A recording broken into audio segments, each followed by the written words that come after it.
Então, vamos falar de cultura. É conteúdo de terceiro período, vai servir para as turmas de primeiro ano e segundo ano, ok?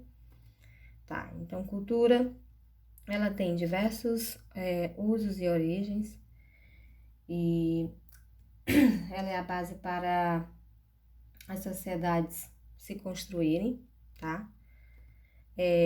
Mas aí quando a gente fala de cultura, o que é cultura, né? Vem essa pergunta, o que é cultura, tá? O que é cultura? E aí a gente vai nos questionar sobre o que é cultura, né? O que ou quem produz cultura, né? Todos nós somos produtores de cultura, tá? A cultura, ela é principalmente adquirida e aprendida, né? Ela é uma construção social, né? Que serve de base, inclusive, para que a sociedade se estabeleça como sociedade, que se construa e se reconstrua, tá? Duas definições de cultura nós vamos ver. A cultura ela é um todo complexo que inclui conhecimentos, crenças, arte, moral, leis, costumes ou qualquer outra capacidade ou hábitos adquiridos pelo homem enquanto membro de uma sociedade. Enquanto membro de uma sociedade, tá? Tudo que o homem é capaz de modificar, ele está produzindo cultura. Essa é a definição de Taylor, Eduardo Taylor, de 1871, tá? Existem 3 expressões aí que nós vamos ver de cultura, tá? E antes de falarmos dessas 3 definições, né? Nós vamos ver essas 3 definições aqui de cultura. Vamos ver quando ele fala o que é cultura, né? A gente vai ver também essa definição que Eduardo ele fala de cultura de um âmbito geral, tá? E aí existem 2 tipos de cultura, né, que não está aqui no slide, mas que eu faço questão de frisar, que é a cultura erudita e a cultura popular, tá? A cultura popular, ela é uma cultura comum, né? Se a gente for falar no senso comum, é o conhecimento que é adquirido ou que é produzido pelo povo, sem muito requinte, sem muita elaboração. É um conhecimento do senso comum que é passado de geração em geração, tá? A cultura popular, se a gente for, vamos dar exemplos de cultura popular, as festas populares, os festejos, né, as comidas. Você já participou, por exemplo, de um festejo junino? Acredito que quase todos nós já passamos ou já, de algum modo, né, tivemos acesso, né, a essas festas populares na nossa cidade, no nosso bairro e tal, tá? A cultura erudita, por sua vez, é uma cultura mais elaborada, né? É uma cultura que tem um valor não muito comum. Seria o contrário da cultura popular. A cultura popular é tudo aquilo que a gente consegue ter acesso, inclusive sem muito dinheiro. A cultura erudita é uma cultura que é um pouco mais elaborada e limitada, né? Por exemplo, você já foi a um concerto musical? Muitos de nós não. Você já viajou internacionalmente? Muitos de nós não. Mas você já foi a um festejo junino, você já foi a um jogo de futebol, né? Então, se a gente for fazer essa distinção, é aquilo, a cultura popular é aquilo que eu tenho acesso, né? Inclusive, se eu não tiver condições de pagar, e a cultura erudita é aquilo que eu tenho que ter, né? Um, um requinte a mais para ter acesso, ou aquilo que eu deveria, por exemplo, tem que ter dinheiro, inclusive, para ter acesso, porque se eu não tiver dinheiro, eu não posso viajar internacionalmente.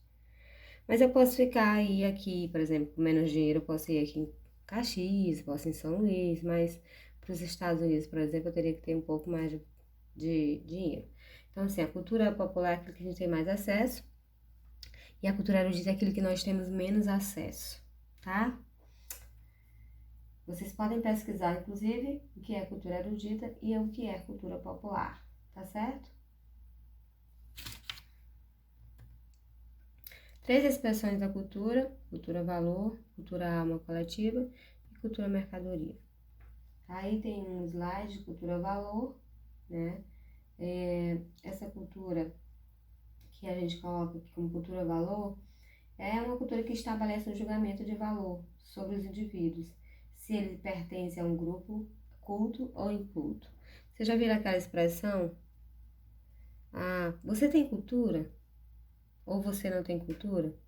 Você já viu essa expressão? Quando a gente fala se você tem ou não tem cultura, ela é uma cultura, geralmente é uma expressão se refere à cultura valor, né? Não existe quem tem ou quem não tem cultura. Todos nós somos produtores de cultura, né? O que vai diferenciar aí é o julgamento de valor, né? Sobre quem pertence a um grupo culto ou não. Ah, professora, mas só quem tem cultura é quem tem acesso, por exemplo, à leitura? Não. Se todos somos produtores de cultura, a cultura ela é produzida inclusive no nosso cotidiano. As pessoas que não sabem ler, as pessoas que estão lá na zona rural, as pessoas que sabem ler, as pessoas que moram em grandes centros, as pessoas que moram em pequenos centros, as pessoas que moram inclusive, né, em situações muito distantes, muito remotas. Lá elas têm costumes, lá elas têm rituais, lá elas têm alimentação, lá elas têm diversas práticas culturais que são construções sim de cultura. Então não existe quem tem ou quem não tem, né? Todos somos produtores de cultura. O que diferencia é quem tem uma cultura mais elaborada e quem tem uma cultura menos elaborada, tá? Cultura alma coletiva diz respeito, é aquela cultura que é estabelecida na sociedade, que diz respeito aos padrões e regras de cada comunidade, né? Por exemplo, todos, né, temos uma identidade cultural. Esse slide representa, por exemplo, está mostrando os indígenas, né? E em algumas literaturas a gente lê, inclusive, que os indígenas, eles eram considerados incultos, ou seja, eles eram considerados não produtores de cultura, mas, né, ou selvagens. Mas a gente sabe que, inclusive, os grupos indígenas são os grupos que mais, se a gente for considerar, que mais produzem cultura. Sim, por quê? Porque os grupos indígenas, eles têm muitos, é um grupo praticamente fechado e que tem um culto, né? Tem ritos, tem mitos, eles plantam, eles colhem, eles têm festas, eles produzem muita cultura, tá? Quando se fala de cultural, a gente está se referindo, né? Principalmente que diz respeito aos padrões e regras de cada comunidade, né? Então, a questão da identidade cultural. Então, a identidade cultural, por exemplo, dos indígenas é perfeita.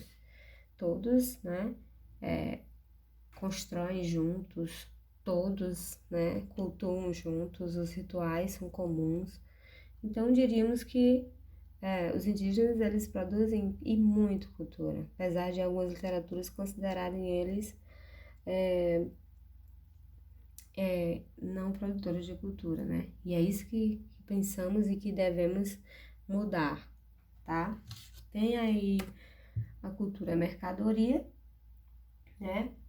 Essa imagem, ela representa tudo que nós, de algum modo, estamos inseridos, né? Que é aquilo que a gente vai produzir, a cultura mercadoria é aquilo que é produzido com o intuito de vender, né? Com o intuito de agradar o público que tem que comprar. E é aquilo que é estabelecido para as pessoas comprarem, comprarem e comprarem, né? Então, na sociedade de massa, na sociedade que nós estamos inseridos, é aquilo que geralmente, né, é produzido para ser vendido, né? Então, é feito para agradar um público, e aí compreende bens, máquinas, equipamentos, conteúdos, inclusive conteúdo ideológico, né? E principalmente mercadorias. Então, vejam esse bebê que se ele estivesse seria como se fosse uma etiqueta aí, todo cheinho de mercadorias, né?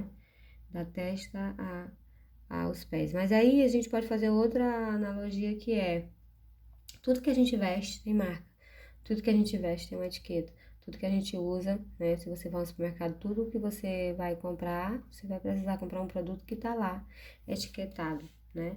Então, no nosso cotidiano, tudo que nós usamos, o que nós utilizamos, praticamente tem uma etiqueta, né? Então, tem um texto que chama Eu Etiqueta, que ele fala de todas as coisas que a gente usa no cotidiano, no dia a dia. Tudo a gente usa é produzido, né, pela cultura de massa, ou seja, pela cultura que precisa, né, desse marketing, que precisa vender, que precisa produzir para as massas, tá?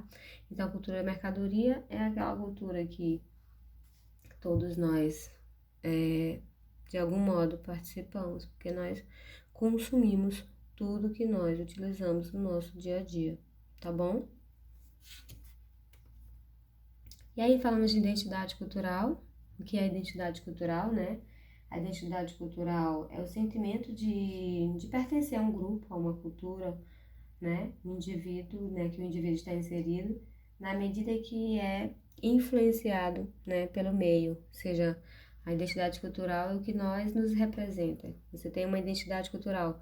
Você tem um documento que te identifica, que chama identidade, e ele tem o quê? A identidade geralmente tem um número, tem o nome dos nossos pais, tem várias informações ali, e ali nos representa. A identidade, a nossa identidade cultural é basicamente isso, é aquilo que eu sou, tá? Aquilo que eu aprendi com meus pais, é os costumes que eu tenho, é a música que eu gosto, é o estilo de roupa que eu visto, é a minha cultura, é os meus costumes, tá? Então, a identidade cultural é tudo aquilo que nós adquirimos com o passar do tempo, inclusive a nossa com a nossa vivência na sociedade, tá bom? Então, a identidade cultural, né, se a gente fosse dar uma definição, é o sentimento de identidade, de pertencimento a um grupo, a uma cultura, né? Ou seja, o indivíduo, na medida em que é influenciado pelo meio, ele vai produzir, vai adquirir a sua identidade. A sua identidade, ela vem pronta? Não, ela é construída com o passar dos dias, ela é construída com os passar dos anos e com a sua formação, ela irá também sendo construída, tá? Por isso fala de identidade cultural. A identidade cultural, ela caracteriza a sociedade, né? E aí temos dois tipos, que é a cultura material e a cultura imaterial, tá bom? A cultura material, né, é um conjunto de objetos feitos, né, ou modificados pelo homem, como utensílios, ferramenta, adornos, meio de transporte, mercadoria, tecido, comida e etc. Tudo que é modificado aí pelo homem, tá? E a cultura imaterial ela se refere basicamente, né, aquilo que é inatingível de uma cultura, né? Ou seja, os elementos inatingíveis de uma cultura, os comportamentos, as técnicas, as crenças, as práticas de um determinado, né, grupo social, né? E aí, o patrimônio imaterial, ele precisa do patrimônio material para existir. Como assim, professora? Material, por exemplo, o utensílio, o violão, ele é material. Mas as notas, as músicas que é produzido por este violão é imaterial, tá? Só para exemplificar. E aí existem, né? Ele faz um questionamento. Existem culturas superiores a outras? Vocês já puderam se perguntar se existe cultura superior a outra? Existe? Ai, meu Deus, será que existe cultura superior a outra? Minha cultura é superior à tua cultura? A gente precisa se questionar isso, né? Sobre a minha cultura é superior ou inferior, a cultura do negro é inferior ou superior à cultura do branco? A cultura do branco é inferior ou superior à cultura do negro, né? Nos fazer esses questionamentos nos permite entender, né, que não existe cultura superior ou inferior, né? O que existe são culturas diferentes. O que é importante para mim pode não ser importante para o outro. O que é importante para o outro pode não ter nenhum significado para mim, mas não significa dizer que não é importante. É importante, inclusive, para ele, é importante para outros grupos. Só não é importante para mim, tá? E aí a gente vai ver dois termos que são importantes para entendimento de cultura, que é o etnocentrismo e o relativismo cultural, tá? E aí o etnocentrismo e o relativismo cultural, eles são importantes para a gente fazer, inclusive, o entendimento dessa charge aí, né? Dessa imagem. E aí o etnocentrismo é a visão de mundo, características de quem considera a sua cultura, o seu grupo étnico mais importante que os demais. Isso causa o quê, gente? Causa estranheza, desconfiança e até mesmo a rejeição e as atitudes que levam aos conflitos, né? As atitudes que levam ao preconceito, à discriminação e possivelmente aos conflitos, ou seja, as práticas agressivas, os conflitos que podem gerar várias consequências na sociedade, tá bom? O que é o etnocentrismo? É a capacidade de não aceitação das diversidades. E o relativismo? O relativismo é o contrário do etnocentrismo, é quando nos colocamos numa situação de perceber que o contexto do outro, que o grupo do outro, que a manifestação do outro é importante sim, tá? Por definição, cada manifestação cultural é legítima quando avaliamos de acordo com os próprios critérios, ou seja, direitos de se manifestar, de se expressar plenamente e até mesmo de existir, né? Ou seja, o relativismo cultural está diretamente relacionado à diversidade cultural, né? E é visto como positivo. Já que o etnocentrismo é algo negativo, o relativismo é algo positivo. Eu me coloco no lugar do outro. No etnocentrismo, eu não me coloco no lugar do outro. Eu simplesmente acho que o meu grupo é mais importante. Eu acho que a minha cultura é mais importante, que a minha cor, o meu modo de vestir, o meu cabelo, os tipos de música que eu gosto, os tipos de festas ou de comportamentos ou tudo aquilo que é mais, eu me coloco no centro do universo. Eu sou o universo e tudo que é meu é superior ao do outro, tá?